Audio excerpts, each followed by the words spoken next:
Hallo, heute haben wir ein neues Unboxing dieser CSL-Marke, dieser Bluetooth-Tastatur.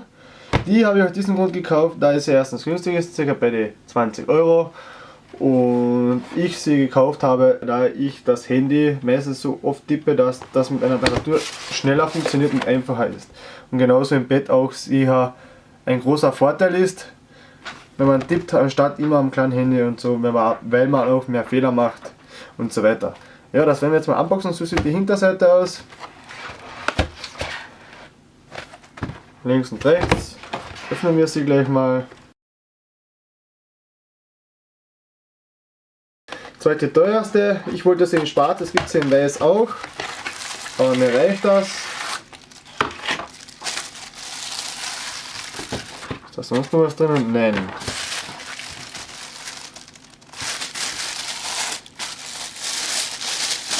Eine kleine Bedienungsanleitung.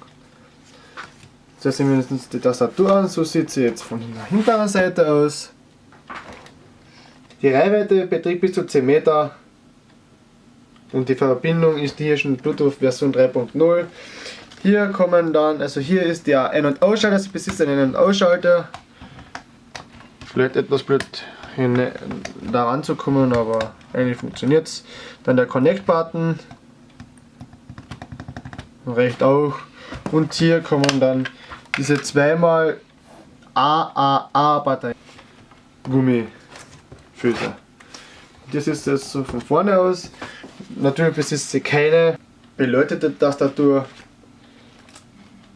Und im ersten Eindruck macht sie einen guten, eigentlich einen sehr guten. Wenn ich jetzt mal tippe,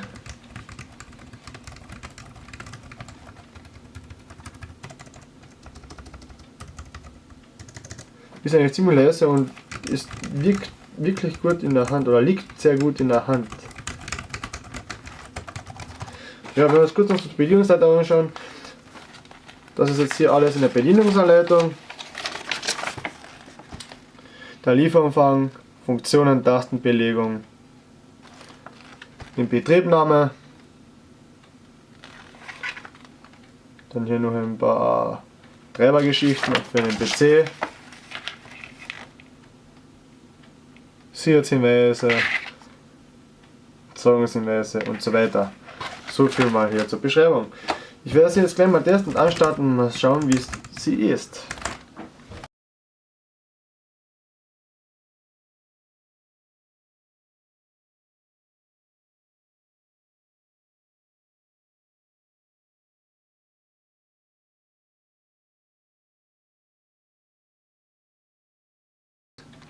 Jetzt im Vergleich zu der billigen Tastatur gegen die teure Tastatur von Apple selber. Diese ist natürlich nur aus Kunststoff und diese ist hier aus Aluminium und diese Tasten sind dann aus Kunststoff. Ihr seht den Vergleich jetzt von oben. Dann hier jetzt von seitlich.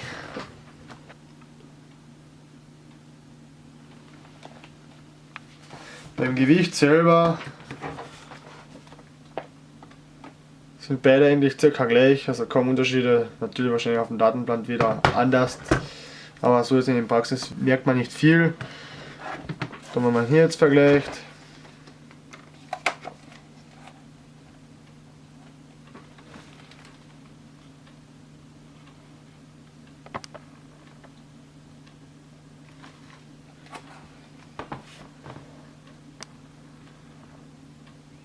hier, ja, hier die Unterseiten.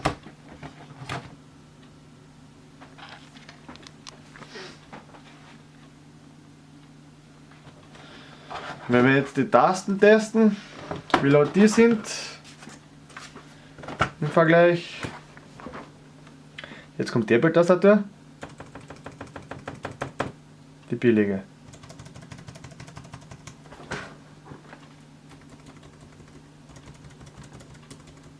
Mehrere.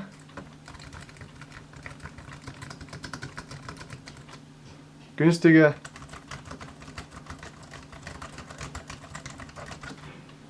Ja, so hören sie sich an. Viel Unterschied ist in dem Fall nicht, was ich jetzt bis jetzt gemerkt habe. Natürlich ist das hochwertiger. Ja, jetzt nach einem kurzen Test habe ich mir als erstes festgestellt, dass eigentlich alles funktioniert bei meinem Handy, bis auf hier diese Helligkeitsregelung, die funktioniert nicht. Und dass ich nicht dieses Plus erreiche. Vielleicht gibt es eine andere Tastenkombination und man kann ja bei Android auch selbst noch Einstellungen vornehmen. Weiß nicht. Das sind diese 3 Funktionen, was ich mal festgestellt habe, dass die nichts bewirken. Genau, und auch diese Galerieaufruf Funktionstaste, wie auch immer, für was die gut sein sollte. Wie gesagt, bei Android könnte man das noch nicht das einstellen. So, bei der Tastatur selbst ist hier diese blaue Akkubatterie Anzeige. Wie das Ganze jetzt genau funktioniert, weiß ich noch nicht. Jedenfalls, ich zeige euch kurz, wie sie leuchtet. Die leuchtet nämlich, wenn man sie kurz ein- und ausschaltet, die Tastatur. Und jetzt schalten wir sie ein.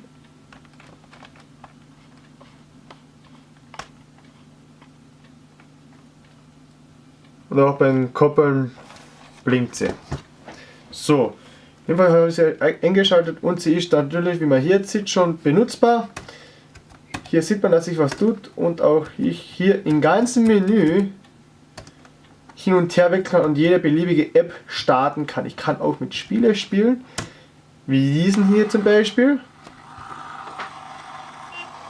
Hier machen wir den Ton jetzt aus durch Copyright-Schützung. Man kann natürlich auch über die Tastatur diese Lautstärke einstellen, wie ihr hier seht.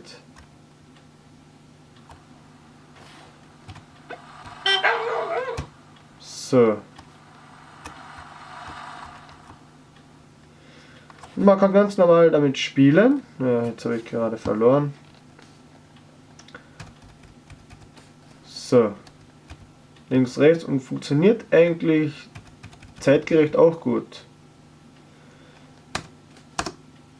Natürlich gibt es mehrere Tastenkombinationen, um das Spiel zu starten. Das müsste man jetzt alles herausfinden anfangen.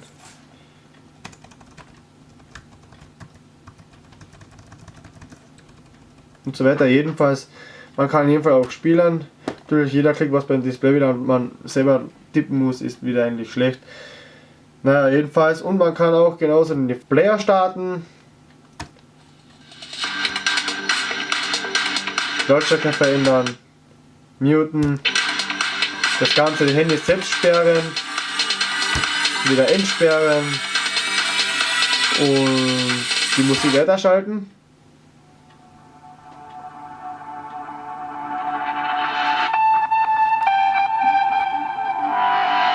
Die Suche aufrufen und wieder schließen.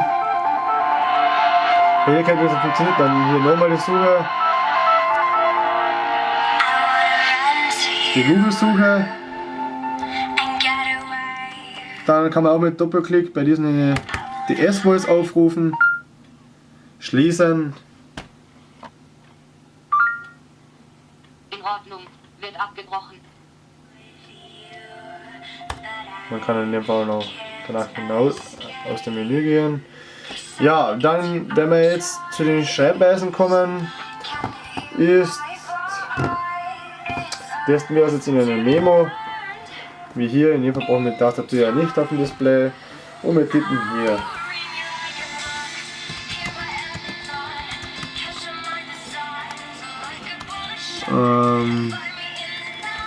Die Tastatur ist in dem Fall noch falsch eingestellt, weil es die amerikanische jetzt ist.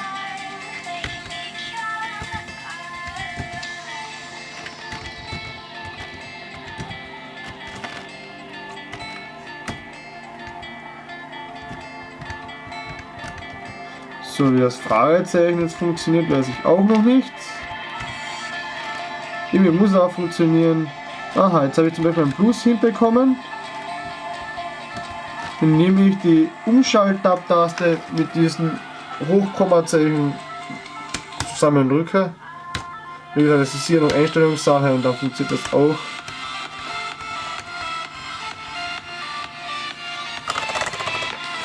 Ja, so funktioniert das. Also, man kann damit sehr viel anfangen. Ich hatte vorher mit der Apple-Tastatur getestet, hat weniger Funktionen und kann mehr Funktionen als wie diese Tastatur. Also mit der Verbindung von dem Android-Gerät. So, hier haben wir jetzt ein iPhone 4S mit dieser Bluetooth-Tastatur gekoppelt. Hier ist das iOS 7 drauf. Und hier testen wir jetzt mal die Tastatur. Und es lässt sich die Serie starten mit der S-Taste, wenn man sie länger hält. Schließen auch. Die Musik auch, wie ihr schon hört. Weiterschalten genauso. Muten und lauter schalten. Genauso lässt es sich sperren und entsperren. Die Suche geht genauso. Es lässt sich nicht durch den Homescreen, also durch diese, lässt sich hier nicht durchscrollen. Das ist hier nicht unterstützt. Dann genauso in einem Spiel kann man damit auch nichts anfangen. Man kann auch in der Galerie hier mit der Tastatur auch nicht anfangen, keine Bilder sehen, nichts herumscrollen oder sonstiges. Das, was man kann, ist zum Beispiel in den Notizen schreiben und markieren. Genauso löschen. Funktioniert eine auch, der Schnellkeit alles super. Und wenn ich eine Fragezeichen möchte oder so, kommt das auch nicht. Oder wenn ich ein Plus möchte, kommt es auch nicht. Also es ist eigentlich kaum unterstützt. Man kann damit normal schreiben. Okay, das geht in dem Fall.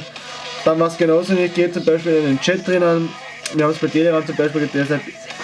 Kann ich diese Nachricht nicht senden. Ich komme nicht weiter. Ich habe schon verschiedenste Tastenfunktionen probiert. Vielleicht ist dabei einfach auch noch was zum einzustellen, aber es ist nicht dafür optimiert. Ja, wie gesagt, man kann genauso wieder dann herausgehen.